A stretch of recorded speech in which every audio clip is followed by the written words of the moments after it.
Praise the lord. Hallelujah. Hallelujah. Hallelujah. Praise the lord. దేవుని నామమునకు స్తోత్రములు కలుగునుగాక. కూడి వచ్చిన మీ అందరికీ నా హృదయపూర్వకమైన వందనాలు తెలియజేస్తున్నాను. హల్లెలూయా. హల్లెలూయా. గత బుధవారం దేని గురించి చెప్పుకున్నాం మనం? గుర్తుందా? పరమగీతాల్లో. ఈరోజు కూడా మనం పరమగీతాల మీద ధ్యానం చేసుకుందాం. పరమగీతముల గ్రంథములో కొన్ని విషయాలను మనం గత బుధవారం మాట్లాడుకున్నాం. మరలా ఈరోజు కొన్ని విషయాలు జ్ఞాపకం చేసుకుందాం. పరమగీతముల గ్రంథము 1వ అధ్యాయము మొదటి 2 వచనాలను మనం జ్ఞాపకం చేసుకుంటే, సొలొమోను రచించిన పరమగీతము, నోటి ముద్దులతో అతడు నన్ను ముద్దు పెట్టుకొనుగాక, నీ ప్రేమ ద్రాక్షరసము కన్నా మధురము. హల్లెలూయా.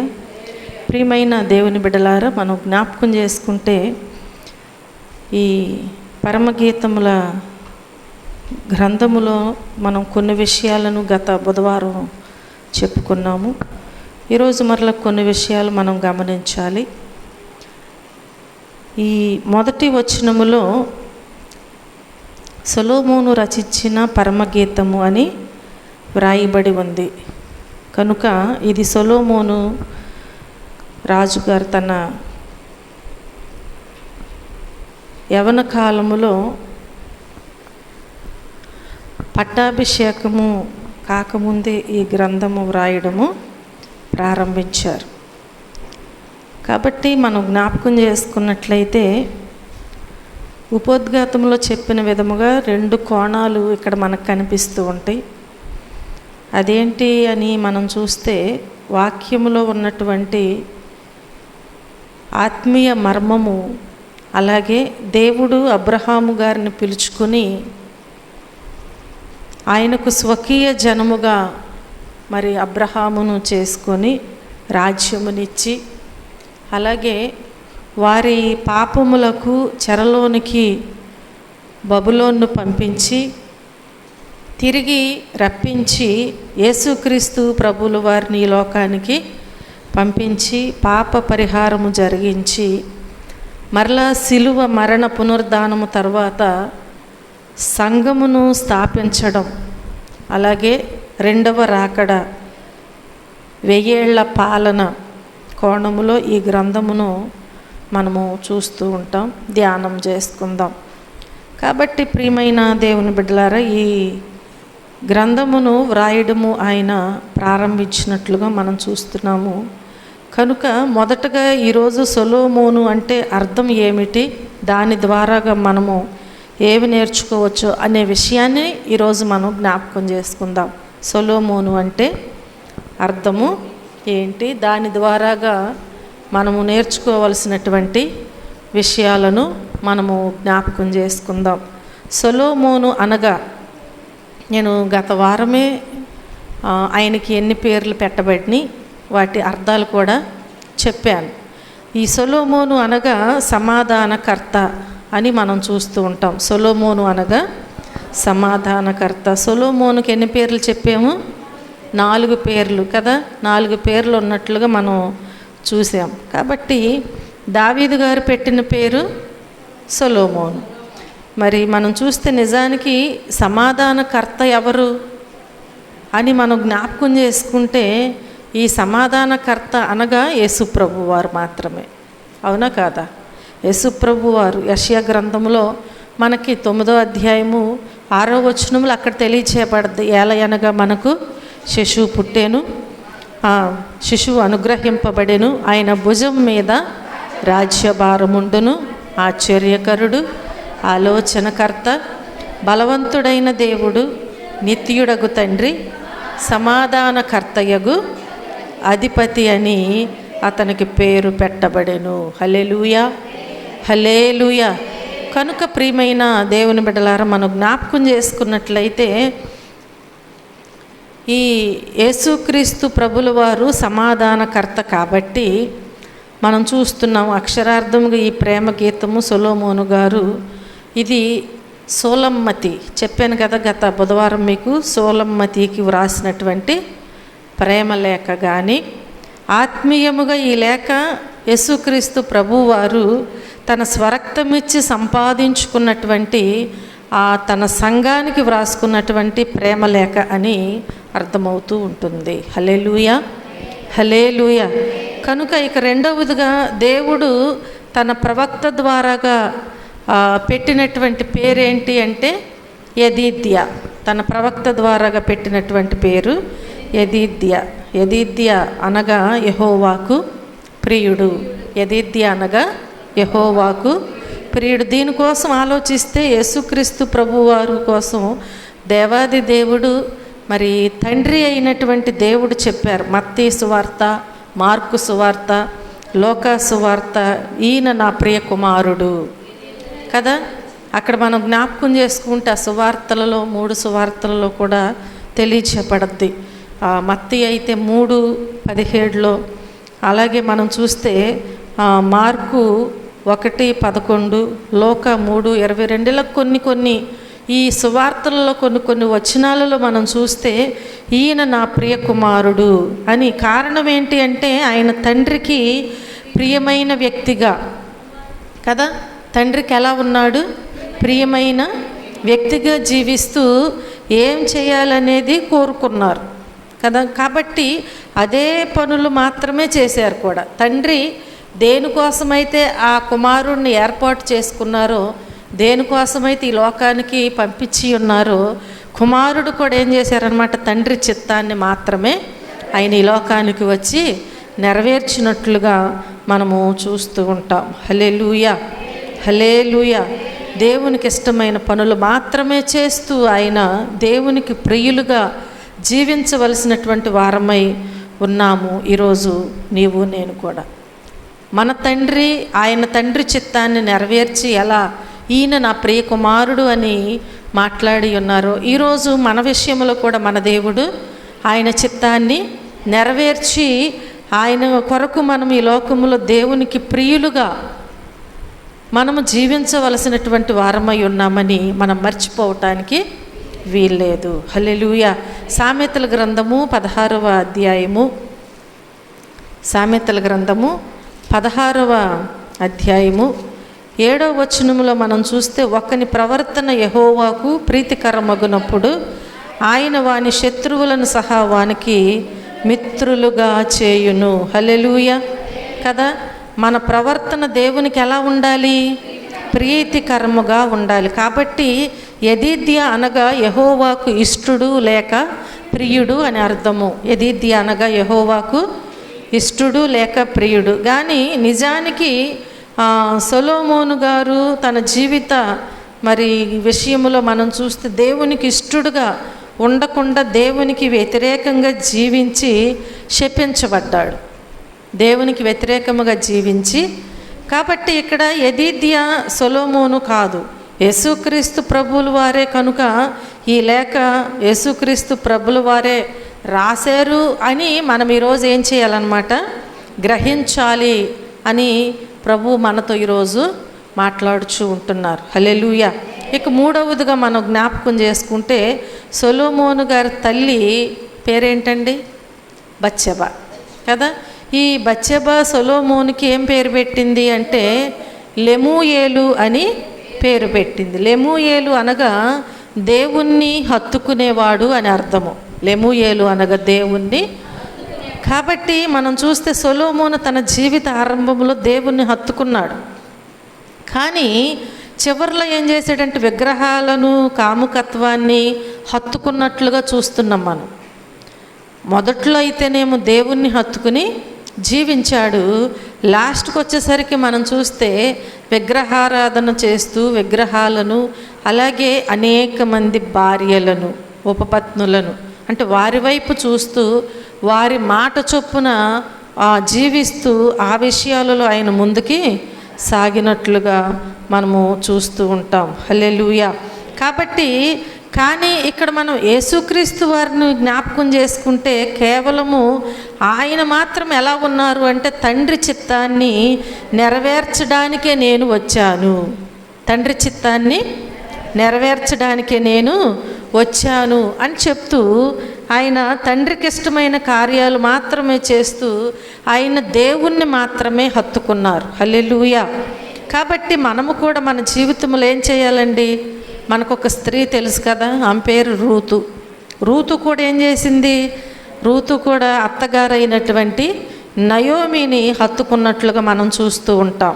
కాబట్టి ఈరోజు మనం చూసినట్లయితే హత్తుకోవటమే కాదు, తనేమంటుంది అంటే నీవు ఎక్కడుంటే అక్కడే, నీ జనమే నా జనము, నీ దేవుడే నా దేవుడు అంటుంది. నయోమిని హత్తుకుని తిరిగి మరల నీ దేవుడే నా దేవుడు, నీ జనమే నా జనము అని చక్కగా మాట్లాడుచు నీవు ఎక్కడ మరణిస్తావో నేను కూడా అక్కడే మరణిస్తాను, నేను కూడా అక్కడే చనిపోవాలి. మరణము తప్ప మనల్ని ఏది కూడా ఎడబాయటానికంటే వేరు చేయటానికి ఏది కూడా మనల్ని విడదీయటానికి వీల్లేదు కదా. ఈరోజు అలాంటి అంత మరి గట్టి నిర్ణయము మనము దేవుని ఎడల తీసుకున్నట్లయితే ఈ లోకములో ఏ కష్టము, ఏ నష్టము, ఏ వ్యాధి కదా ఏది కూడా మనను మన దేవుని నుంచి వేరు చేయదు. కాబట్టి ప్రియమైన దేవుని బిడ్డలారా, యేసుక్రీస్తు ప్రభు ఏ రీతిగా తన తండ్రిని హత్తుకున్నారో ఆ రీతిగా మనము కూడా ఏం చేయాలన్నమాట? దేవుణ్ణి హత్తుకోవాలి. కాబట్టి ఈ పేరును బట్టి చూసినా ఇది యేసుక్రీస్తు ప్రభు వారే మరి రాసినటువంటి ప్రేమ లేఖ అని మనము గ్రహిస్తూ ముందుకు సాగిపోవాలి. హల్లెలూయా. ఇక ప్రజలు పెట్టినటువంటి పేరు మనం చూసినట్లయితే ప్రసంగి అని, ప్రజలు పెట్టినటువంటి పేరుని మనం జ్ఞాపకం చేసుకున్నట్లయితే ప్రసంగి అనగా అనేకమైన మంచి ప్రసంగాలు చేసినవాడు కదా. సామెతల గ్రంథము అలాగే ప్రసంగి గ్రంథాలలో అనేకమైన జీవిత సత్యాలు చెప్పారన్నమాట. కనుక ప్రియమైన దేవుని బిడ్డలారా, మనం చూస్తే ఈ అనేకమైనటువంటి సత్యాలు చెప్పినటువంటి ఈ సొలొమోను గారు తన జీవిత విధానమును బట్టి కాక తను చేసినటువంటి ఈ ప్రసంగాలను బట్టి రాసినటువంటి దానిని బట్టి ఆయనకు ఆ పేరు పెట్టబడింది. హల్లెలూయా. అయితే 4 సువార్తలలో కూడా యేసుక్రీస్తు ప్రభువుల వారు చేసిన ప్రసంగాలు నిజానికి పరలోకమునకు మనలను నడిపించేటువంటి సత్యాలు మాత్రమే. పరలోకానికి మనలను నడిపించేటువంటి సత్యాలు ఎక్కడ ఉన్నాయి అంటే 4 సువార్తల్లో కూడా వ్రాయబడినవి. హల్లెలూయా, హల్లెలూయా. ముఖ్యంగా మనం చూస్తే కొండ మీద ప్రసంగానికి సాటి అయినటువంటి మరి ప్రసంగము ఈ ప్రపంచంలో ఏదీ లేదు. అవునా? కొండ మీద ప్రసంగం అంటే తెలుసా? ఏంటది? తలువు పేరేంటది? కొండ మీద ప్రసంగం ఏంటండి? అయ్యయ్యో, మత్తయి సువార్త 5వ అధ్యాయంలోది కదా. 5వ అధ్యాయంలో ధన్యతలు ఉంటాయి కదా, అదే కొండ మీద ప్రసంగం. దానికి మించినటువంటి ప్రసంగం ఏదన్నా ఉందా అంటే ఏదీ లేదు అసలు. కాబట్టి మనం జ్ఞాపకం చేసుకున్నట్లయితే ఈ రకంగా చూసుకున్న ఈ పరమగీతం అనేది యేసు ప్రభు వారు వధువు సంఘానికి వ్రాసినటువంటి ప్రేమ లేఖగా నిర్ధారణ అవుతుంది. హల్లెలూయా, హల్లెలూయా. కనుక మనం జ్ఞాపకం చేసుకుంటే ఇక్కడ ఈ మొదటి 2 వచనాలలో ఏమని వ్రాయబడి ఉంది అంటే నోటి ముద్దులతో అతడు నన్ను ముద్దు పెట్టుకొనును గాక. అవునా? సొలొమోను రచించిన పరమగీతము ఒకటి. రెండవది మనం చూస్తే నోటి ముద్దులతో అతడు నన్ను ముద్దు పెట్టుకొనును గాక. చూడండి ప్రియమైన దేవుని బిడ్డలారా, ఈ 2వ వచనం చూసుకుంటే నోటి ముద్దులతో అతడు నన్ను ముద్దు పెట్టుకొనును గాక, నీ ప్రేమ ద్రాక్షారసము కన్నా మధురం అని చెప్తున్నారు. నిజానికి ఈ మాట షోలమ్మితి తన ప్రియుడైన సొలొమోను కోసం చెబుతున్నటువంటి మాట ఇది. నోటి ముద్దులు ఎవరికిస్తారు అని ఆలోచిస్తే మొదటగా ప్రపంచం మొత్తములో తల్లిదండ్రులు తమ చంటి బిడ్డలకు ఎన్నెన్నో నోటి ముద్దులు ఇస్తూ ఉంటారు మొట్టమొదటగా. అవునా? తల్లిదండ్రులు ఏం చేస్తారు, తన చంటి పిల్లలకు దినమునకు అనేక మరి లెక్క ఉండదు. అసలు నవ్వినా ముద్దు పెట్టుకుంటారు, వచ్చి రాని మాటలు మాట్లాడినా కదా ఎప్పుడు కూడా ముద్దు పెట్టుకుంటూ ఉంటారు. ఈ ప్రపంచంలో చేసేటువంటి మొట్టమొదట ముద్దు ఎవరు పెడతారు అంటే తన చంటి పిల్లలకు మాత్రమే పెడుతూ ఉంటారు. హల్లెలూయా. కాబట్టి మనం జ్ఞాపకం చేసుకుంటే మొదటగా తండ్రి అయినటువంటి దేవుడు, కుమారుడైనటువంటి దేవుడు తన పిల్లలైనటువంటి మనకు, అనగా మానవాళికి తన అమూల్యమైన నోటితో ఆయన ముద్దులు ఇస్తున్నారన్నమాట. ఇక్కడ తన అమూల్యమైనటువంటి నోటితో ఆయన తన ముద్దులను అలా నాకు దేవుడు ముద్దులు ఇవ్వాలి అని షోలమ్మతి కోరుకుంటుందన్నమాట.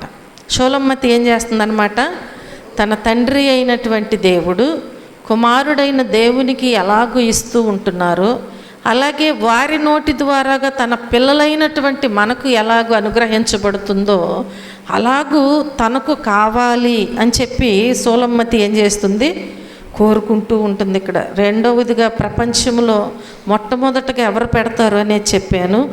రెండవదిగా ప్రపంచంలో అనేక ప్రాంతాలలో తెలిసిన వారిని లేక ఇంటికి వచ్చినటువంటి వారిని గ్రీట్ చేస్తూ ముద్దు పెట్టుకోవటం కూడా ఆనవాయితీ ఉంటుంది. ముద్దు పెట్టుకోవటం కూడా ఆనవాయితీ ఉంటుంది అన్నమాట. కాబట్టి మనకు రెండు చేతులతో నమస్కారం చేయటం ఎట్లాగో, రెండు చేతులతో నమస్కారము చేయటం ఎలాగో, అలాగే కొన్ని దేశాలలో ఏం చేస్తారంటే షేక్ హ్యాండ్ వేస్తూ ఉంటారనమాట. కొన్ని దేశాలు అంటే ఒక్కొక్క చోట ఒక్కొక్క రకమైనటువంటి ఆహ్వానం, వెల్కమ్ పలుకుతూ ఉంటారు. కాబట్టి మనం చూస్తే అలాగే చాలా దేశాలలో మనం జ్ఞాపకం చేసుకుంటే ఇంటికి వచ్చినటువంటి వారిని అలాగే తెలిసిన వారిని ముద్దు పెట్టుకోవటం కూడా ఆనవాయితీ ఇప్పటికీ కూడా. అది మన దేశంలో అయితే పనికిరాదు, మన మధ్యలో అయితే పనికిరాదు. కొన్ని దేశాలలో తెలిసిన వారి ఇంటికి రావగానే వారిని కౌగిలించుకుని ముద్దు పెట్టుకోవటము వారికి ఆనవాయితీగా ఉంటుంది. ఇక్కడ దేవుడు అన్యులమైన మనలను తన ప్రేమతో ప్రేమిస్తున్నాడు. అన్యులమైనటువంటి మనలను మన దేవుడు ఏం చేస్తున్నారు అంటే తన ప్రేమతో ప్రేమించి మనలను క్రీస్తు రక్తము ద్వారాగా ఆయన ఏం చేస్తున్నారంటే మన పాపములను కడిగి ఆయన మనలను పవిత్రులనుగా చేస్తున్నాడు. హల్లెలూయా, హల్లెలూయా. ఏం చేస్తున్నారండి, మనలను మన పాపములను కడిగి ఆయన మనలను ఏం చేస్తున్నారు, పవిత్రులనుగా చేసి ఇప్పుడు నా ప్రియమైన వాడా లేదంటే నా ప్రియురాలా అంటూ మనలను ముద్దు పెట్టుకుంటున్నారు. హల్లెలూయా, హల్లెలూయా. చూడండి, మనం జ్ఞాపకం చేసుకుంటే అబ్రహాము పిలువబడిన విషయంలో మనం చూస్తే అబ్రహాము ఆయన దేనికి చెందినవాడు అంటే విగ్రహారాధనకు చెందినటువంటి కుటుంబంలో నుంచి వచ్చాడు. అబ్రహాము ఏ కుటుంబంలో నుంచి వచ్చాడు, విగ్రహారాధనకు చెందినటువంటి కుటుంబంలో నుంచి వచ్చాడు. కానీ ఇక్కడ మనం చూస్తే దేవుడు అబ్రహామును పిలిచి ఏమంటున్నాడంటే నీ జనమును విడిచిపెట్టు, నీ ప్రజలను విడిచిపెట్టు, నీ బంధువులను విడిచిపెట్టు, నేను చూపించేటువంటి దేశములోనికి వెళ్ళు అంటున్నాడు. అక్కడికి రమ్మంటున్నాడు దేవుడు. నీ వారినందరినీ కూడా, నీ దేశాన్ని, నీ జనాన్ని, నీ స్వజనులను అందరినీ కూడా విడిచిపెట్టి నేను చూపించేటువంటి దేశమునకు రా, నిన్ను ప్రత్యేకమైన జనముగా చేసి నీ ద్వారా ప్రపంచాన్ని నేను ఆశీర్వదిస్తాను అని పిలిచాడు దేవుడు కదా. నీవు ఆశీర్వదిస్తే వారికి ఆశీర్వాదాలు వస్తాయి అన్నాడు దేవుడు. కాబట్టి నీ ద్వారాగా దేవుడు ఏమంటున్నాడంటే ప్రపంచాన్ని ఆశీర్వదించే రీతిగా చేస్తానని పిలిచినప్పుడు ఆ ఆజ్ఞకు లేదంటే ఆ పిలుపుకి ఇక్కడ అబ్రహాం ఏం చేశాడు అంటే చక్కగా వెంటనే లోబడినట్లుగా మనం చూస్తున్నాం. హల్లెలూయా. అబ్రహాము దేవుని యొక్క పిలుపుకు లోబడ్డాడు, దేవుడు చెప్పినట్లుగా చేశాడు. తన జనాన్ని, తన దేశాన్ని, తనకు సంబంధించిన వాటినన్నిటిని విడిచిపెట్టి దేవుడు చూపించు దేశానికి వెళ్ళాడు. హల్లెలూయా. కాబట్టి ఇక్కడ మనం చూస్తే దేవుని మాట చొప్పున ఆయన వెళ్ళారు, విన్నారు. కాబట్టి అబ్రహామును దేవుడు దీవించారు, అంటే ముద్దు పెట్టుకున్నారు. అంటే దేవుని మాట ఎవరైతే వింటారో, దేవుడు చెప్పినట్లుగా ఎవరైతే చేస్తారో వారికి ఆయన ప్రేమ ముద్దు అనుగ్రహిస్తూ ఉంటారు. హల్లెలూయా, హల్లెలూయా. కనుక మనలను కూడా అదే పిలుపుతో దేవుడు పిలిచారు. అవునా? ఈ రీతిగా ప్రత్యేకించబడ్డాము, దేవునిలో ఎదుగుచున్నాము, దేవునితో సహవాసం చేస్తున్నాము అంటే ఇది కేవలము దేవుని యొక్క ఏర్పాటు మాత్రమే. దేవుని ఏర్పాటు లేకపోతే అనేక మంది జనంలో నుంచి మనం వేరై దేవుని బిడ్డలుగా జీవించాలని ముందుకు రాగలమంటే రాలేము.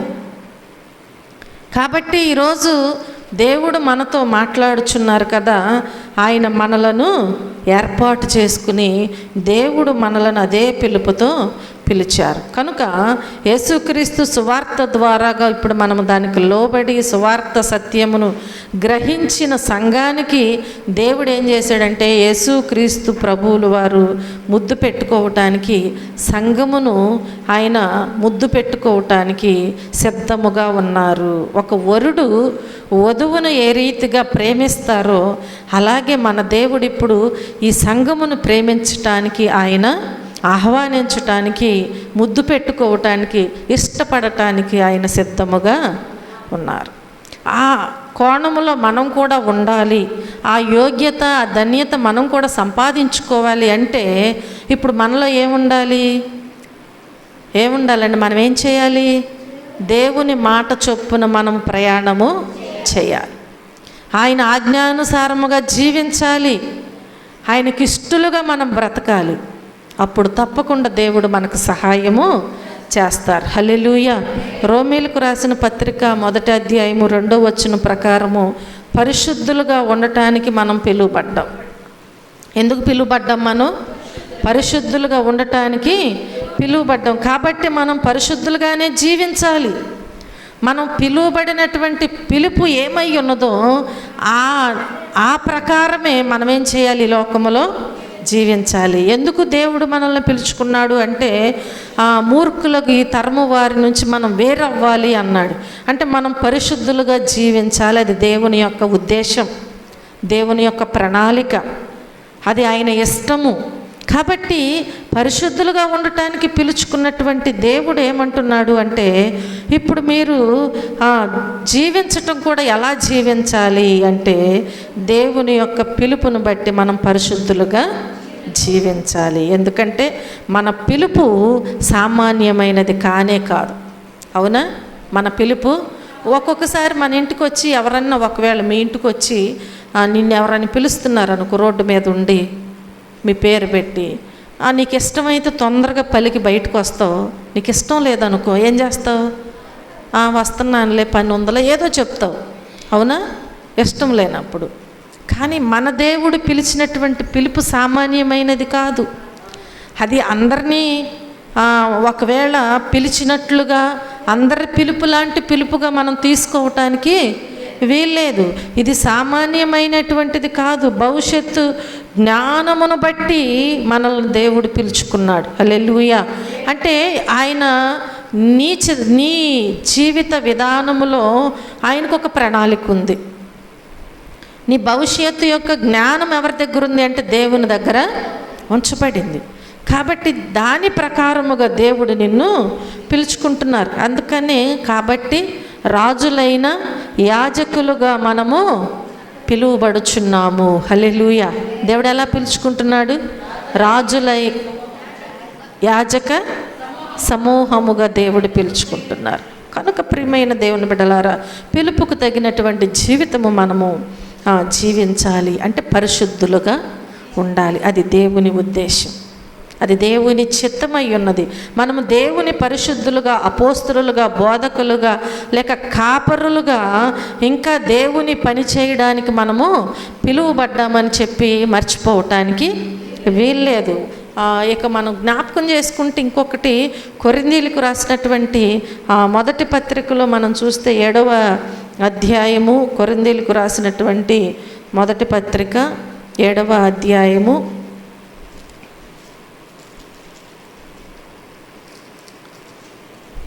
22వ వచనములో చూస్తే, ప్రభువునందు పిలువబడిన దాసుడు ప్రభు వలన స్వాతంత్రం పొందినవాడు, ఆ ప్రకారమే స్వతంత్రుడయ్యుండి పిలువబడినవాడు క్రీస్తు దాసుడు. హల్లెలూయా.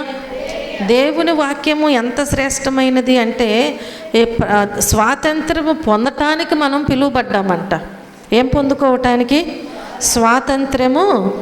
ప్రభువునందు పిలువబడిన ప్రతి దాసుడు కూడా, ఎవరినైతే దేవుడు పిలుచుకున్నారో ఆ పిలువబడినటువంటి ప్రతి దాసుడు కూడానంట ప్రభువు వలన ఏం పొందుకుంటారంట? స్వాతంత్ర్యము. అంటే నీ బానిసత్వం నుంచి విడిపించడానికి ఆ దేవుడు నిన్ను పిలుచుకున్నారు. అది మనం మర్చిపోతూ ఉంటాం. మరలా తిరిగి మనం ఏం చేస్తున్నాం? ఏ బానిసత్వం నుంచి అయితే దేవుడు మనల్ని విడిచిపెట్టారో అదే బానిసత్వాన్ని కోరుకుంటున్నాం. స్వాతంత్ర్యం కావాలి అని మనలను ప్రేమించి మన దేవుడు ఇస్తుంటే, మనమేమో ఆయన పిలుపును మర్చిపోయి స్వతంత్రతను విడిచిపెట్టి తిరిగి మరలా పాపం అనే దాస్యం అనే కాడి క్రిందకు వెళ్ళిపోతూ ఉంటున్నారు. కానీ అందుకోసం కాదు మనం పిలువబడింది. దేనికోసం పిలువబడ్డాము? దేవుడిచ్చేటువంటి స్వాతంత్ర్యమును పొందుకోవటానికి మాత్రమే. హల్లెలూయా. హెబ్రీలకు రాసిన పత్రిక 9వ అధ్యాయము 15వ వచనములో చక్కని విషయాన్ని దేవుడు మనకు తెలియచేస్తూ ఉంటారు. హెబ్రీలకు రాసిన పత్రిక 9వ అధ్యాయము 15వ వచనములో చూస్తే, హేతువు చేత మొదటి నిబంధన కాలములో జరిగిన అపరాధముల నుండి విమోచనము కలుగుటకై ఆయన మరణము పొందినందున పిలువబడిన వారు నిత్యమైన స్వాస్యమును గూర్చిన వాగ్దానమును పొందు నిమిత్తము ఆయన క్రొత్త నిబంధనకు మధ్యవర్తి అయ్యున్నాడు. హల్లెలూయా. హల్లెలూయా. దేవుడు మనల్ని ఎందుకు పిలుచుకున్నారు అని మనము చూసినట్లయితే, పిలువబడిన వారు నిత్యమైన స్వాస్యమును. హల్లెలూయా. ఏం స్వాస్యం అండి ఇది? అంటే దీనిని ఇంకెవరు తీసివేయలేరు. దేవుడు నిన్ను పిలుచుకున్నది ఎందుకంటే తాత్కాలికమైనటువంటి అవసరత తీర్చడానికి కాదు, తాత్కాలికమైనటువంటి ప్రేమను చూపించటానికి కాదు దేవుడు పిలుచుకున్నది. దేనికోసమో ఆయన నిన్ను పిలుచుకున్నారు అంటే ఆ నిత్యమైన స్వాస్యము పొందటానికి మనము పిలువబడి ఉన్నాము. హల్లెలూయా. ఇంకా చీకటి నుండి వెలుగులోనికి పిలువబడ్డాము. కాబట్టి ఆయన గుణాతిశయాలు ప్రకటించటానికి కూడా మనము పిలువబడ్డామని చెప్పి మనం మర్చిపోవటానికి వీల్లేదు. ఇక తర్వాత దేవుని యొక్క దీవెనకు, ఆశీర్వాదాలకు వారసులు అవ్వటానికి కూడా దేవుడు మనలను పిలుచుకున్నాడు. దానికోసం కూడా మనం పిలువబడ్డాం. మొదటి పేతురు రాసినటువంటి పత్రికలో మనం చూస్తే, మొదటి పేతురు రాసిన పత్రిక 3వ అధ్యాయము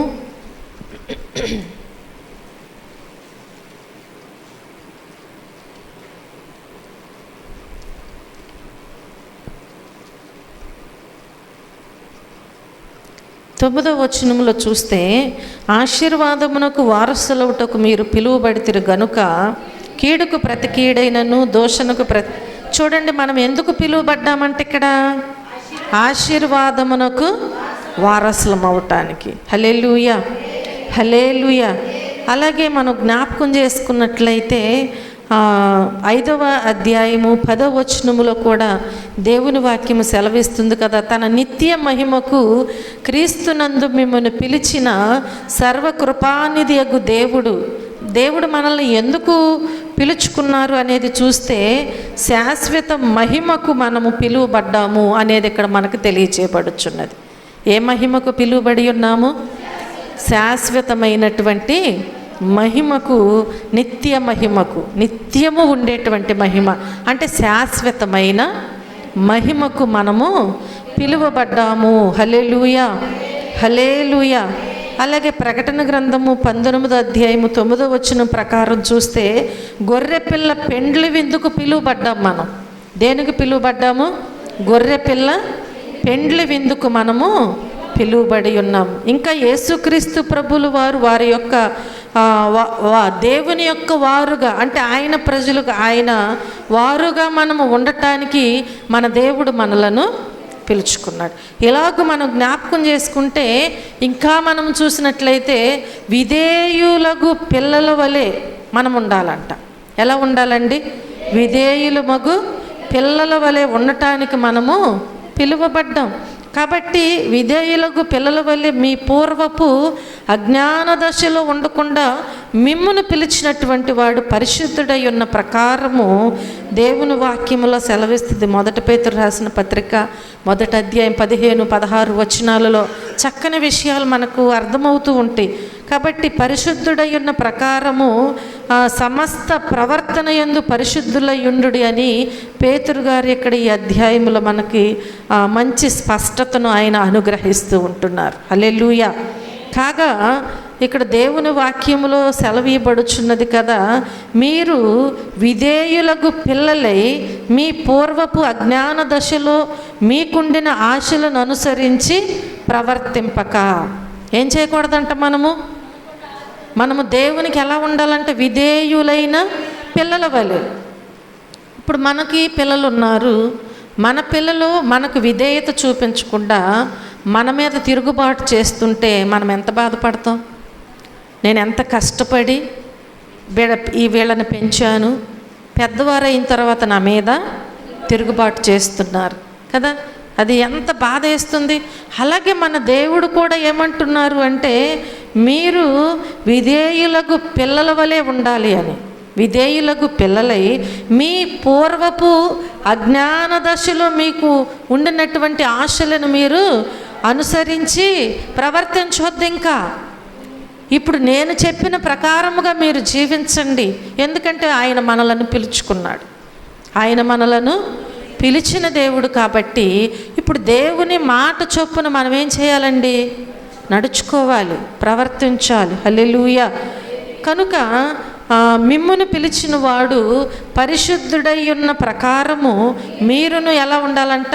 సమస్త ప్రవర్తన యందు పరిశుద్ధులై ఉండండి. సమస్త ప్రవర్తన అంటే మన జీవితంలో మనము కూర్చోవటము, లేవటము, మాట్లాడటము, మన భాష కదా, మన క్రియలు, మన నడవడిక, ప్రతిదీ కూడా ఇంకా దేవుడు మనల్ని పిలుచుకున్నారు. ఆయన పిలుపును బట్టి మనము జీవిస్తున్నప్పుడు సమస్త ప్రవర్తన యందు కూడా మనం ఎలా ఉండాలి అంటే ఏ కల్మషము మనలో ఉండటానికి వీల్లేదు. అంటే కల్మషముతో మాట్లాడటం కానీ, కల్మషముతో చూడటము కానీ, నడవటము కానీ, ఇంక ఏ విషయంలోనైనా ఎలాంటి కలుషితం అనేది మనలో ఉండటానికి వీల్లేదు. అంటే అవునంటే అవును, కాదంటే కాదు, అలా ఉండాలి మన జీవితం.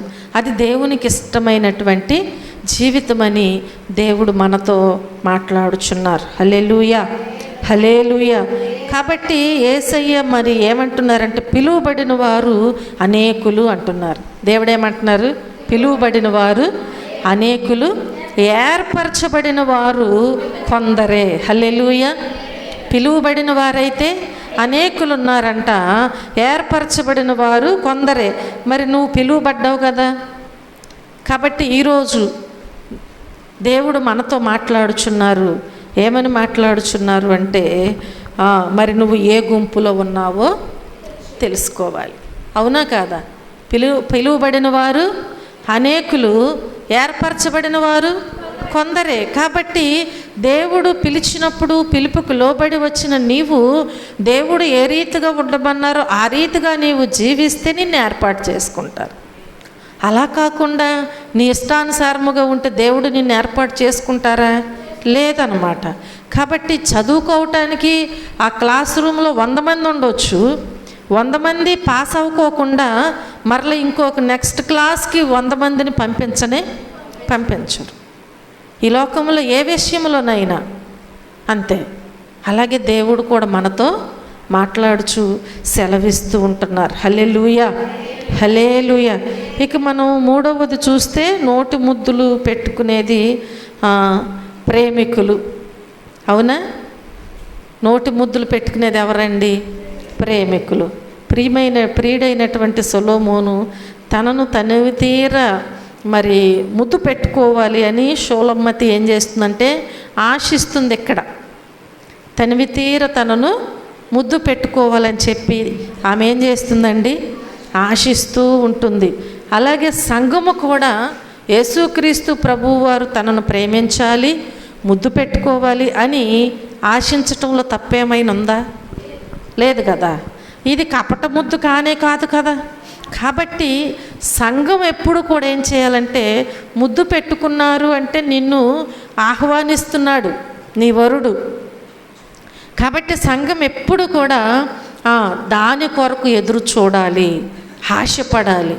అలాగూ పెట్టుకోవాలి అని ఆశపడి ఎదురు చూసేటువంటి మనము ఆయనకి ఇష్టలుగా ఉండాలి. హల్లెలూయా, హల్లెలూయా. కాబట్టి ప్రేమను అనేక రకాలుగా వ్యక్తపరచవచ్చు. ప్రేమను ఏం చేయవచ్చు? అనేక రకాలుగా వ్యక్తపరచవచ్చు. అందులోనే నోటి ముద్దులతో కూడా వ్యక్తపరచటము అనేది అందులో ఒక భాగమై ఉన్నది. ప్రేమను చూపించే విషయాలలో, వ్యక్తపరిచే విషయాలలో నోటి ముద్దులతో వ్యక్తపరిచే విషయము కూడా ఒక భాగమై ఉన్నదన్నమాట. ఆ రీతిగా తన ప్రేమను తెలియచేస్తున్నాడు అంతే. కాబట్టి మన మూలవచనములో ఆ ప్రియుడు ప్రియురాలుని ముద్దుడినట్లుగా వ్రాయబడి ఉన్నది, ముద్దు పెట్టుకున్నట్లుగా వ్రాయబడి ఉన్నది. ఈ ముద్దులోని మాధుర్యమును గూర్చి ఈ ప్రియురాలు ద్రాక్షారసములోని మాధుర్యము కన్నా ప్రియమైనదిగా మరి ప్రియుడి ప్రేమ తనకు కనబడుచున్నట్లుగా ఆమె చెప్తూ ఉంటుందన్నమాట. ఇక్కడ చెప్పబడుతుంది వాక్యములో. కాబట్టి ఇందులో అతడు నన్ను ముద్దు పెట్టుకొనునని ప్రియురాలు చెప్పుచున్నది. ఇందులో క్రీస్తు ప్రభువు ప్రియురాలైన సంఘమును ఏ విధముగా ముద్దు పెట్టుకొనుట జరుగును అనేది మనం చూస్తే ఎఫెసీయులకు రాసిన పత్రికలో మనకు చాలా విషయాలు తెలియచేయబడతాయి. ఎఫెసీయులకు రాసిన పత్రిక 5వ అధ్యాయము 27వ వచనములో మనం చూసినట్లయితే, అటువలే క్రీస్తు కూడా సంఘమును ప్రేమించి అది కళంకమైనను ముడత అయినను అట్టిది మరి ఏదైనను లేక పరిశుద్ధమైనదిగాను నిర్దోషమైనదిగాను మహిమగల సంఘముగాను ఆయన తన ఎదుట దానిని నిలువబెట్టుకొనవలెనని వాక్యముతో ఉదక స్నానము చేత దానిని పవిత్రపరిచి పరిశుద్ధపరచుటకై దాని కొరకు తన్ను తాను అప్పగించుకొనెను. హల్లెలూయా, హల్లెలూయా. కాబట్టి ప్రియమైన దేవుని బిడ్డలారా, ఇందులో క్రీస్తు ప్రభువుకి భార్యగా సంఘమును గూర్చి చెప్పబడింది. ఇక్కడ సంఘమును గూర్చి స్పష్టంగా మనకి తెలియచేయబడుచూ ఉంటుంది. కనుక మనం జ్ఞాపకం చేసుకున్నట్లయితే ఈ సంఘము పరమ యెరూషలేముగా యుగాంతములో మారి యేసుక్రీస్తు ప్రభువు వారి భార్యగా మారుతుంది. ప్రకటన గ్రంథము 2వ అధ్యాయములో మనం చూసినట్లయితే, ప్రకటన గ్రంథము 2వ అధ్యాయము 9-10 వచనాలలో మనం చూస్తే, నీ శ్రమను దరిద్రతను నేను ఎరుగుదును, అయినను నీవు ధనవంతుడవే, తాము యూదులమని చెప్పుకొనుచు యూదులు కాక సాతాను సమాజపు వారి వలన నీకు కలుగు దోషణనే నేను ఎరుగుదును. నీవు పొందబోవు శ్రమలకు భయపడకుము. ఇదిగో మీరు శోధింపబడినట్లు అపవాది మీలో కొందరిని చెరలో వేయింపబోచున్నాడు. 10 దినములు శ్రమ కలుగును, మరణము వరకు నమ్మకముగా ఉండుము, నేను నీకు జీవ కిరీటం ఇచ్చేదను. హల్లెలూయా, హల్లెలూయా. దేవుని వాక్యం ఏమని సెలవిస్తుంది? దేవుడు ఏమిస్తాడంట? అర్థమవుతుందా? 21వ అధ్యాయం 21వ అధ్యాయములో మనం జ్ఞాపకం చేసుకున్నట్లయితే 21:9-10 వచనాలలో, అంతటా ఆ కడపటి 7 తెగుళ్లతో నిండిన 7 పాత్రలను పట్టుకొని ఉన్న 7 దేవదూతలలో ఒకడు వచ్చి, ఇటు రమ్ము, పెండ్లి కుమార్తెను అనగా గొర్రెపిల్ల యొక్క భార్యను నీకు చూపెదనని నాతో చెప్పి, ఆత్మవశుడనై ఉన్న నన్ను ఎత్తైన గొప్ప పర్వతం మీదికి కొనిపోయి యెరూషలేము అను పరిశుద్ధ పట్టణము దేవుని మహిమ గలదై పరలోకమందున్న దేవుని యొద్ద నుండి దిగివచ్చుట నాకు చూపెను. హల్లెలూయా. అంతటా ఆ కడపటి 7 తెగుళ్లతో నిండిన 7 పాత్రలను పట్టుకొని ఉన్న 7 దేవదూతలతో ఒకడు వచ్చి, ఇటు రమ్ము, పెండ్లి కుమార్తెను అనగా గొర్రెపిల్ల యొక్క భార్యను నీకు చూపెదను. అర్థమైంది కదా? సంఘము ఇప్పుడు ఎలా మార్చబడుతుందంట? భార్యగా మార్చబడుతుంది. అవునా? క్రీస్తు ప్రభువుకి భార్యగా సంఘము గూర్చి ఇక్కడ చెప్పబడుతుంది. అర్థమైంది కదా? కాబట్టి ప్రియమైన దేవుని బిడ్డలారా, ఈ విధముగా యుగాంతము తరువాత ఈ సంఘము పరమ యెరూషలేముగా మారుతుందన్నమాట. దేనిగా మారుతుంది? పరమ యెరూషలేముగా మారుతుంది. కాబట్టి దీనికి ముందు అనగా ఇప్పుడు మనము ఈ లోక సృష్టి మొదలు యుగాంతము తరువాత మనం జ్ఞాపకం చేసుకున్నట్లయితే యుగాంతము వరకు కూడా ఆమె భార్య కాదు. అర్థమైందా? మనం జ్ఞాపకం చేసుకుంటే ఈ విధముగా యుగాంతము తరువాత ఈ సంఘము పరమ యెరూషలేముగా మారుతుంది. ఈ పరమ యెరూషలేముగా మారుతుంది కనుక దీనికి ముందు అంటే ఇప్పుడు అనగా ఈ లోక సృష్టి మొదలు యుగాంతము వరకు ఆమె భార్య కానే కాదు. కాబట్టి అంటే ఎవరు కన్య? కన్య పురుషునికి ప్రియురాలుగా ఉంటుంది. కన్య పురుషునికి ఎలా ఉంటుందన్నమాట? ప్రియురాలుగా ఉంటుందన్నమాట. కాబట్టి మనం జ్ఞాపకం చేసుకున్నట్లయితే ప్రియురాలుగా ఉంటుంది, అంతేగాని ఈ భార్య మాత్రము కానే కాదనమాట. కనుక భార్యగా ఎప్పుడు మారుతుంది అనేది మనం చూసినట్లయితే వివాహము తరువాత ఆమెకు ఆ పోస్ట్ వస్తుంది. అవునా? అంతకుముందు కన్య. కాబట్టి ప్రియమైన దేవుని బిడ్డలారా, మనం చూసినట్లయితే అంటే సంఘము క్రీస్తు ప్రభువుకి ప్రియురాలుగాను, క్రీస్తు ప్రభువును సంఘమునకు ప్రియుడుగాను ఇందులో వర్ణించటం జరిగింది. ఈ పరమగీతాలలో వర్ణించటం అనేది జరుగుతుంది. చాలా జాగ్రత్తగా వినండి, అర్థమవుతుంది. అన్నీ తెలుసుకోవాలి కదా మనం. కాబట్టి ఇప్పుడు క్రీస్తు ప్రభువుని సంఘమునకు ప్రియుడుగా ఇందులో ఏమవుతుందన్నమాట? వర్ణించటం అనేది జరుగుతుంది. ఇందులో సంఘం అంటే ఎవరు? నేను ఒక్కొక్కటి చెప్పుకుంటా వస్తున్నా మీకు. మరి మీకు అర్థమవుతుంది, గుర్తుపెట్టుకుంటారో లేదో నాకు తెలియదు. ఒక్కొక్కటి చెప్పుకుంటా వస్తున్నా. పేర్లకు అర్థాలు చెప్పాను, ముద్దుల గురించి చెప్పాను. అవునా? ఒక్కొక్క విషయంలో ఆ 2 వచనాలలో ఉన్నటువంటి ఒక్కొక్క భాగమును తీసుకుని చెప్పుకుంటూ వస్తున్నాను. చూడండి, ఇందులో సంఘం అంటే ఎవరు అంటే ఇప్పుడు మనం ఏం చేసాము? క్రీస్తు ప్రభువుకి ప్రియురాలుగా సంఘం ఏమవుతుందన్నమాట? క్రీస్తు ప్రభువుకి ప్రియురాలుగా, క్రీస్తు ప్రభువుని సంఘమునకు ప్రియుడుగా ఇందులో వర్ణించటం జరిగింది. కాబట్టి ఇందులో అసలు సంఘం అంటే ఎవరు? సంఘం అంటే ఎవరు? పరిశుద్ధులుగా అనగా జీవాత్మలమైనటువంటి మనమే. హల్లెలూయా, హల్లెలూయా. ఎవరైతే యేసుక్రీస్తు ప్రభువునందు విశ్వాసం ఉంచుకొని సంఘములో భాగస్థులమై జీవిస్తామో, ఎవరైతే ఎవరి క్రియలు సంఘములో అంత్య దినాలలో అంటే రక్షించబడిన తరువాత మనము రక్షణ పొందాం కదా అని నిర్లక్ష్యముగా ఉండటానికి వీల్లేదు.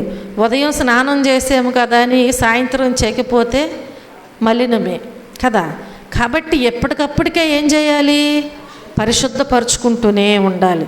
శరీరాన్ని ఎలా శుద్ధి చేసుకుంటున్నామో ఆత్మను కూడా మనం ఏం చేయాలన్నమాట? శుద్ధి చేసుకుంటూనే ఉండాలి. హల్లెలూయా, హల్లెలూయా. కాబట్టి మనం జ్ఞాపకం చేసుకున్నట్లయితే ఎవరైతే యేసుక్రీస్తు ప్రభువునందు విశ్వాసం ఉంచుకొని సంఘములో భాగస్థులమై జీవిస్తూ ఉంటారో, ఎవరి క్రియలైతే సంఘములో అంత్యదినాలలో పరిశుద్ధాత్మ పరీక్షించినప్పుడు నిలుస్తూ ఉంటారో వారందరూ కూడా సంఘముగానే ఏం చేస్తారన్నమాట? నిర్ణయించబడతారు. ఎప్పుడు నిర్ణయించబడేది? అంత్యదినాలలో ఎవరైతే దేవుని ఎదుట నిలువబడినప్పుడు పరిశుద్ధాత్మ పరీక్షించినప్పుడు ఎవరైతే నిలిచి ఉంటారో వారందరూ సంఘముగా నిర్ణయించబడతారు. హల్లెలూయా. కనుక మనమందరము కూడా ఇప్పుడు ఏం చేయాలి? ఏకమై ఉండాలి. ఏకమై ఉన్నప్పుడు ఇప్పుడు మనం ఏమై ఉన్నాము చెప్పాలి. మనమందరం ఇప్పుడు సంఘముగా ఏకమై ఉన్నాం. ఏకమై ఉన్నప్పుడు ఇప్పుడు ఎవరు మనము అంటే ప్రియురాలు. హల్లెలూయా. అర్థమైందా? వివాహము జరిగినప్పుడు మాత్రమే భార్య పోస్ట్. అది ఎప్పుడు? అంత్య దినాలలో, ఆ కాలములో పరిశుద్ధాత్మ నిన్ను పరీక్షించినప్పుడు నీవు అక్కడ నిలువబడగలిగితే నిన్ను వరుడు ఏం చేస్తాడు? వివాహం ఆడతాడు. హల్లెలూయా. ఇప్పుడు మాత్రం ఇప్పుడు నువ్వేమై ఉన్నావు? సంఘములో నీవు నిలిచి ఉండి సంఘములో నీవు జీవిస్తున్నప్పుడు ఇప్పుడు నువ్వు ఒక సంఘముగా కట్టబడ్డావు. నువ్వు ఒక ప్రియురాలుగా ఉన్నావు, అంతే. ఎలా ఉన్నావు? అర్థమైంది కదా? ఇప్పుడు పరమగీతాల్లో ప్రియుడు, ప్రియురాలు, ప్రేమ, ముద్దులు కదా, ఇవన్నీ కనిపిస్తూ ఉంటున్నాయి. కాబట్టి మనం జ్ఞాపకం చేసుకున్నట్లయితే ఇప్పుడు మనమందరము కూడా ఏకమై ఒక సంఘముగా ఉన్నాము అంటే మనము ప్రియురాలుగాను, విడివిడిగా ఉన్నప్పుడు కన్యకలుగా, అదే కదా అనేది. విడివిడిగా ఉన్నప్పుడు ఏమంటారనమాట? కన్యకలుగా. హల్లెలూయా. కాబట్టి వర్ణించబడి ఇక్కడ వ్రాయబడి ఉంది. ఎలా అంటే మనం విడివిడిగా ఉంటే కన్యకలుగా లెక్కించబడుతూ ఉంటాం. విడివిడిగా ఉంటే ఏమవుతాం అన్నమాట? కన్యకలుగా లెక్కించబడతాం. మనమందరం సంఘములో ఏకమైపోయి జీవించినట్లయితే పరమ యెరూషలేముగా మారిపోతాం. పరమ యెరూషలేముగా మారిపోతాం. కనుక క్రీస్తు ప్రభువునకు ప్రియురాలుగా మారి చివరకు వివాహానంతరము భార్యగా మారతాము. హల్లెలూయా. హల్లెలూయా. ఇందును గూర్చి వాక్యములో ఏమని సెలవిచ్చింది? ఎఫెసీయులకు రాసిన పత్రికలో 5వ అధ్యాయములో 22, 23 వచనాలలో సవివరణంగా వివరిస్తుంది కదా.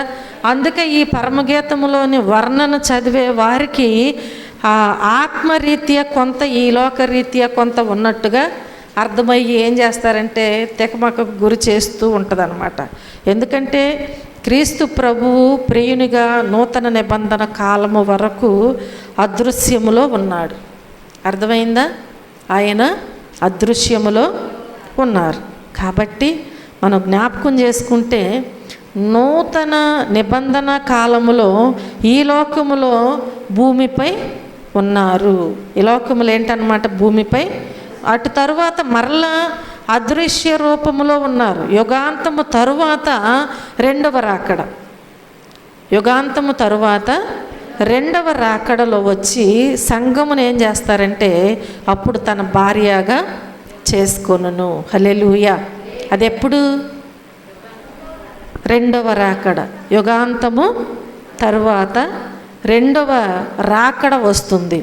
ఆ రెండవ రాకడలో వచ్చి ఇప్పుడు దేవుడు ఏం చేస్తాడంటే సంఘమును తన భార్యగా చేసుకుంటారు. అలాగే ఈ సృష్టి మొదలుకొని సంఘము ఈ లోకములో ఉన్నది అనేది మనం జ్ఞాపకం చేసుకోవాలి. అర్థమైందా? ఈ సృష్టి మొదలుకొని ఈ లోకములో సంఘం అనేది ఉన్నది. ఎందుకంటే సంఘము ఆయన ప్రియురాలు. దేవుడు మనల్ని ఏర్పాటు చేసుకున్నారు. హల్లెలూయా. కానీ మనమేం చేస్తున్నామంటే అప్పుడొకళ్ళు వచ్చి సమకూర్చబడుతూ ఉంటున్నాం. కనుక మనం జ్ఞాపకం చేసుకున్నట్లయితే ప్రియమైన దేవుని బిడ్డలారా, మనం చూసినట్లయితే ఈ సంఘము యుగాంతము వరకు కూడా దేవుడు ఏర్పాటు చేసుకున్నాడు కదా ఈ సంఘమును. ఈ సంఘము ఇప్పుడు ఏం చేయాలి అంటే ఆయన ఏర్పాటు చేసుకున్నటువంటి ఈ సంఘము యుగాంతము వరకు ఈ లోకములో క్రియ జరిగిస్తూ ఉంటుంది. ఈ సంఘం ఏం చేస్తుంది అంటే యుగాంతము వరకు కూడా ఈ లోకములో ఒక క్రియ అనేది జరిగిస్తుంది. కానీ సంఘము రెండుగా విడిపోయి కొందరేమో క్రియ జరిగిస్తుంది కదా ఈలోపు. ఈ క్రియ జరిగిస్తూ ఉండగా ఈ సంఘము రెండుగా విడిపోయి కొందరేమో పరదైసులో ఉంటారు, కొందరేమో పరదైసులో ఉంటారు, మరి కొందరేమో ఈ లోకములో ఉన్నారు. కొందరు పరదైసులో ఉంటే కొందరేమో ఈ లోకములో ఉన్నారు. ఎలా? మనం జ్ఞాపకం చేసుకున్నట్లయితే మనకు ముందు తరముల వారు ఈ లోకములో సంఘములో కన్యకులుగా ఉండి వారి మరణానంతరము వారు ఏం చేశారంటే పరదైసులోకి చేర్చబడుచున్నారు. ఏం చేస్తున్నారన్నమాట? మరణం అయిన తరువాత వారు పరదైసులోకి చేర్చబడుచున్నారు. కనుక సంఘము అనగా ప్రియురాలు అన్నాం. సంఘము అనగా ప్రియురాలు అంటే రెండు ప్రాంతాలలో తన కార్యం ఏమవుతుంది? ఇప్పుడు కొనసాగుతూనే ఉంటుంది. రెండు ప్రాంతాలలో తన కార్యం అనేది కొనసాగుచున్నది. అందులో పరదైసులో చీకు చింత లేక ఆనందముగా ఉంటే, ఈ లోకములోనేమో సాతాను సమాజము, అవునా? ఈ లోకములోనేమో సాతాను సమాజము క్రీస్తు సంఘముతో, సాతాను యొక్క సమాజముతో క్రీస్తు సంఘముతో ఏమవుతుంది అంటే నిరంతరము పోరాటం. అంటే ఆత్మకును శరీరానికి, శరీరానికి ఆత్మకు ఎల్లప్పుడూ ఏమవుతుంది? పోరాటమే. అంటే చనిపోయిన వారికి ఏం లేదు, ఇప్పుడు చీకు చింత లేదు. బ్రతికున్నటువంటి మనకు ఎల్లప్పుడూ నిరంతరము కూడా పోరాటము కొనసాగుచున్నది. ఎలాంటి ప్రియురాలిని క్రీస్తు ప్రభువు తన నోటి ముద్దులతో తన ప్రేమను ఆమెకు చూపుట బహు ఆశ్చర్యముగా అనిపిస్తూ ఉంటుంది. ఇలాంటి సందర్భములో మనము ఈ పోరాటములో జీవిస్తున్నటువంటి మనకు ఏం చేస్తాడనమాట? ప్రియుడు ప్రియురాలికి ముద్దులు అందిస్తూ ఉంటాడు. అంటే ఆ ప్రేమను పొందుకుని మనం ఏం చేస్తామంటే ఈ కొంచెం ఈ బాధను మర్చిపోతూ ఉంటాం. అవునా? అవునా కాదా? ఎన్ని బాధలు పెట్టినా, ఎన్ని కష్టాలు పెట్టినా కొన్నిసార్లు ప్రేమతో ఏదన్నా తెచ్చిస్తే ఏమవుతుంది? ఏం చేస్తారండి? ఆ బాధ అంతా, ఆ కష్టమంతా మర్చిపోతారు. బాగా కొట్టేసి బయటికి వెళ్ళి వస్తా నీకు ఇష్టమైనది ఏదన్నా స్వీటో ఏదో ఒకటి తీసుకొస్తే ఏంటి? అదొక ప్రేమ. ఆ బాధ అంతా కూడా ఏం చేస్తారనమాట అప్పుడు మర్చిపోతూ ఉంటారు. కనుక ఇది ఒక ఆశ్చర్యముగా మనకు అనిపిస్తూ ఉంటుంది అనమాట. కొన్ని విషయాలు ఆశ్చర్యాన్ని కలిగిస్తూ ఉంటాయి మన జీవితంలో. కాబట్టి మనం జ్ఞాపకం చేసుకుంటే ఈ ప్రేమను గూర్చి మనం ఆలోచిస్తే క్రీస్తు ప్రభువు దేవుని కుమారుడిని, అంటే కుమారుడై ఉండి, యేసు ప్రభువు వారు దేవుని యొక్క కుమారుడై ఉండి కూడా ఆయన మన కోసం ఈ లోకములో కనుక ఈ లోకానికి అంటే ఒక కన్యక ద్వారాగా ఎవరి కోసం వచ్చారు అంటే కేవలము మన కోసమే. ఆ కన్యక ద్వారా జన్మించి ఆ శిలువ మరణాన్ని ఆయన తన ముందు తన ప్రేమను వ్యక్తపరచుట, తన మరణం అనేది ఆయనకు ముందు కనిపిస్తూ ఉంటుంది. ఆయన ఈ లోకానికి వచ్చింది ఎవరి కోసమంటే మన కోసమే. వచ్చినటువంటి ఆయనకు ఒక కఠినమైనటువంటి శ్రమ అనేది ఆయన ముందు కనిపిస్తూ ఉంటుంది. అయినప్పటికీ కూడా ఆ శిలువ బలియాగమునకు ముందు తన ప్రేమను వ్యక్తపరచుట అది ఒక బల్ల భోజనం అన్నమాట. అంత బాధ వేదన తనలోనే ఉంచుకుని ఏం చేస్తున్నారు అక్కడ? ఆ భోజనానికి సిద్ధపరిచారు. అంటే వారిని ఒంటరిగా విడిచిపెట్టడం దేవుని యొక్క ఉద్దేశము కాదు. కాబట్టి ప్రియమైన దేవుని బిడ్డలారా, అక్కడ ఆ బల్ల భోజనము ద్వారా చూపుట మనం చూస్తూ ఉంటాం. అక్కడ అంటే ఆయన ప్రేమను అక్కడ వ్యక్తపరుస్తున్నారు, అక్కడ జరిగించారన్నమాట. కనుక అంత ఉన్నత స్థానములోని రాజు మన కోసము సాధారణ వ్యక్తిగా ఈ లోకములో జన్మించి మరి జీవించటం, అది ఒక ప్రేమకు నిదర్శనము కాదా అనేది మనం ప్రశ్నించుకోవాలి. ఆయనే తన తండ్రికి ఎంతో ప్రియమైన కుమారుడు. ఆయన తండ్రి ఒక బాధను ఆయనకు పెట్టినప్పుడు ఆ బాధను ప్రేమతోనే తీసుకున్నారు. అంత బాధలో ఉండి కూడా ఎవరిని ఆయన విడిచిపెట్టలేదు, ఎవరిని కూడా మర్చిపోలేదు. అందరికీ ప్రేమ చూపించారు. ఇదంతా కేవలం ఎవరి కోసం అంటే మన కోసమే అని చెప్పి మనము జ్ఞాపకం చేసుకోవాలి. ఈ ప్రేమ ప్రభు భోజనమును మనము పుచ్చుకొనున్నప్పుడు, అప్పుడు నాతో చేయి ముంచిన వాడే నన్ను అప్పగించబోచున్నాడని, నేను ఇంకా కొన్ని గంటలే మీతో ఉంటానని కదా ఎన్ని మాటలు దేవుడు మాట్లాడారు. ఆయనలో ఎంత వేదన బాధ ఉంటే మాట్లాడతారు, అవునా కాదా? కాబట్టి అంత బాధ ఉన్నప్పటికీ కూడా ఆయన ప్రేమతో ఆ ప్రభు యొక్క భోజనమును పుచ్చుకొనున్నప్పుడు ఆయన మనల్ని ఏం చేస్తారు అంటే ముద్దిడినట్లుగా మనం చూస్తూ ఉంటాం. హల్లెలూయా, హల్లెలూయా. ఆ మధురమును మనం ఏం చేయాలన్నమాట? ఆస్వాదిస్తూ ఉండాలి. ఆ మధురాన్ని మనం ఏం చేయాలి? ఎల్లప్పుడూ కూడా ఆస్వాదిస్తూ ఉండాలి. హల్లెలూయా, హల్లెలూయా. ఈ మధుర ద్రాక్ష రసమును బల్లారాధనలో త్రాగుట కన్నా మధురమైనది కొద్దిగా పులియని ద్రాక్ష రసము నోటికి తగిలినప్పుడు అది చాలా మధురముగా అనిపిస్తుంది. కానీ ఆయన ప్రేమను మనము ఇందులో ఆస్వాదిస్తే అత్యంతమైనటువంటి మధురమైనదిగా మనకు తెలుస్తూ ఉంటుంది. ఆ చిన్న ద్రాక్ష రసము అది మనం ఒక ద్రాక్షారసముగా చూడకుండా మన ప్రభువు మనకిచ్చినటువంటి రక్తముగా మనము జ్ఞాపకం చేసుకోవాలి. అది మనకప్పుడు ఆ ప్రేమ అనేది అర్థమవుతుంది, దాని యొక్క విలువ అనేది మనకు తెలుస్తుంది. అలా కాకుండా మనము ఏదో ఒక రీతిగా దానిని భావించి తీసుకుంటే దానిలో ఉన్నటువంటి భావము, ప్రేమ, దాని యొక్క అర్థము, త్యాగము ఎప్పటికీ కూడా మనము జ్ఞాపకము చేసుకోలేము, తెలుసుకోలేము. హల్లెలూయా. ఈ విధముగా ప్రియుడు ప్రియురాలిని మరి విడనాడినటువంటి బంధముగా ముద్దు పెట్టుకోవాలని, ప్రియురాలైనటువంటి సంఘము అందులోని కన్యకలమైనటువంటి మనము ఆశించాలి అని దేవుడు ఈరోజు మనతో మాట్లాడుతున్నారు. ఆ ఆశ అంటే నా దేవుడు నన్ను ఆయనతో కూడా అక్కడ పెండ్లి కుమార్తె వలె ఉండాలి అంటే ఆయన నన్ను ఏం చేయాలి? ఇష్టపడాలి కదా. ఆ ముద్దుతో మనకు ఆ ఇష్టత చూపించాలి. అందులో నేను కూడా ఉండాలి, నాకు కూడా ఆ ధన్యత రావాలి, నేను దక్కించుకోవాలి, అసలు ఆ కృప నేను పొందుకోవాలి, నాకు దొరకాలి అనేటువంటి ఒక తపన, ఆశ మనకి ఉండాలి. ఆ కోరిక ఉంటే సరిపోదన్నమాట. ఆ కోరిక మనకు తీర్చబడాలి అంటే ఏం చేయాలి? కష్టపడాలి, శ్రమపడాలి కదా. ఈ లోకములు అన్నిటినీ త్యాగం చేయాలి. అప్పుడే మనము అన్నీ కూడా పొందుకోగలుగుతాం. అలా ఆశించడానికి ఇష్టపడినట్లయితే దేవునికి ఇష్టురాలుగా జీవించు. దేవుని కృపను మనం పొందుకుంటాం. దేవుడి చిన్న మాటలు దీవించి ఆశీర్వదించునుగాక. ఆమేన్. ప్రార్థన చేసుకుందాం.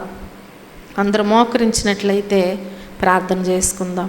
ఈ రాత్రికాల సమయంలో ప్రభువు మనతో మాట్లాడి ఉన్నారు. ఆయన వాక్యము ద్వారాగా మనకు కొన్ని విషయాలు తెలియజేసి ఉన్నారు. కనుక వాక్యమును విన్నటువంటి మనము వాక్యానుసారముగా జీవిస్తూ దేవుడు మనకిచ్చినటువంటి కృప కొరకు మనం ప్రార్థన చేసుకుందాం. ప్రేమ కలిగిన తండ్రి, కృప కలిగిన మా దేవ, మా రక్షకుడా, మీ పరిశుద్ధమైన నామమునకు లెక్కలేని కృతజ్ఞతాస్తుతులు, స్తోత్రములు, వందనాలయ్యా. ఈ రాత్రికాల సమయంలో మీరు మాతో నాయన తేటగా సూటిగా ఈ పరమగీతాల గ్రంథములో నుంచి విశేషమైనటువంటి మాటలు మాకు తెలియజేసినందుకు మీకు వందనాలు, స్తోత్రములు తండ్రి. ఈరోజు నా ప్రభువా వచ్చినటువంటి బిడ్డలను బట్టి మీకు వందనాలు. విత్తబడిన ప్రతి విత్తనము కూడా నూరంతలుగా ఫలింపబడటానికి మీ సహాయము దయచేయండి. విన్న వాక్యమును విడిచిపెట్టకనైనా హృదయంలో భద్రపరుచుకుని తిరిగి నెమరు వేసుకునేటువంటి జ్ఞానము, జ్ఞాపక శక్తిని ప్రతి బిడ్డకి మీరు అందించమని మా మధ్యలో మీరుండి నడిపిస్తున్నందుకు మరొకసారి మీకు కృతజ్ఞతాస్తుతులు చెల్లిస్తూ ప్రార్థిస్తున్నాను ప్రభువా. అయ్యా, ప్రతి ఒక్కరూ కూడా నాయన ఆ తీర్పు దినమందు నేను ఎత్తబడే గుంపులో ఉండాలి, నా ప్రియుడు నన్ను కోరుకోవాలి అనే తపనతో, ఆశతో ఈ లోకములోనైనా మా క్రియలు అలాగూ ఉండునట్లుగా మేము ప్రయాసపడుచు ముందుకు సాగునట్లు మీ సహాయము దయచేయండి. బలహీనులను బలపరచండి, వ్యాధిగ్రస్తులను స్వస్థపరచండి, అవసరతలో ఉన్న వారికి మీ సహాయము దయచేయండి. అంతేకాదు నైనా ప్రతి ఒక్కరూ కూడా మారు మనసు పొంది రక్షించబడినైనా మీ ప్రియమైన పిల్లల వలె ఉండునట్లు మీ సహాయము దయచేయండి. అయ్యా, మా మధ్యలో మీరుండి మీ కార్యాలు జరిగిస్తూ బలపరుస్తున్నందుకు మరొకసారి మీకు కృతజ్ఞతాస్తుతులు చెల్లించుకొనుచు ప్రార్థిస్తున్నాను. ఈ సమయంలో మరి నీ కుమార్తె నిలువబడి సాక్ష్యం చెప్పుచుండగా ఎడంతల ఆత్మశక్తితో నింపి బలపరిచి నిలబెట్టుకుని వాడుకోమని, మీరే మహిమ ఘనత ప్రభావములు పొందమని యేసుక్రీస్తు అతి శ్రేష్టమైన నామములో ఈ ప్రార్థనా మనవులు అడిగి వేడుకుని పొందుకొని ఉన్నాము మా పరమ తండ్రి. ఆమేన్.